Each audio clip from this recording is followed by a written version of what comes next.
Hello అండి, ఈ శ్రావణ మాసంలో అమ్మవారిని అలంకరించడం కోసం కాసుల మాల అయితే తయారు చేస్తున్నానండి. మీరు కూడా డెఫినెట్ గా ట్రై చేయండి. ఎందుకంటే అమ్మవారు కాసులు ప్రసాదించే అమ్మవారు కాబట్టి ఇలా కాసుల మాల రెడీ చేసి అమ్మవారికి వేస్తే చాలా నిండుగా ఉంటుంది. ఫస్ట్ ఇలా ఒకే లైన్ లో కాయిన్స్ పెట్టేసుకోవాలి.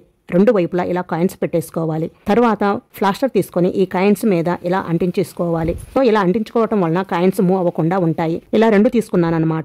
ఇవి అమ్మవారి ఫోటోకి కానీ విగ్రహానికి కానీ హైట్ కు తగ్గ విధంగా చూసుకొని చేసుకోండి. ఆ తర్వాత లాకెట్ ని తయారు చేయడం కోసం ఇలా కాయిన్స్ ని రౌండ్ గా పెట్టేసుకోండి. నెక్స్ట్ దాని మీద ప్లాస్టర్ ని ఇలా అంటించేసుకోవాలి. దానిపైన ఇంకొక ప్లాస్టర్ ని పెట్టేసుకోండి.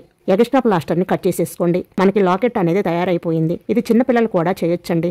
చెప్పండి, చాలా ఇంట్రెస్ట్ గా వాళ్ళల్లో కూడా భక్తి భావన పెరుగుతుంది. తర్వాత నేను వీడియోలో చూపించిన విధంగా పెట్టి మధ్యలో లాకెట్ పెట్టి ప్లాస్టర్ వేసామంటే టైట్ గా సెట్ అయిపోతుంది.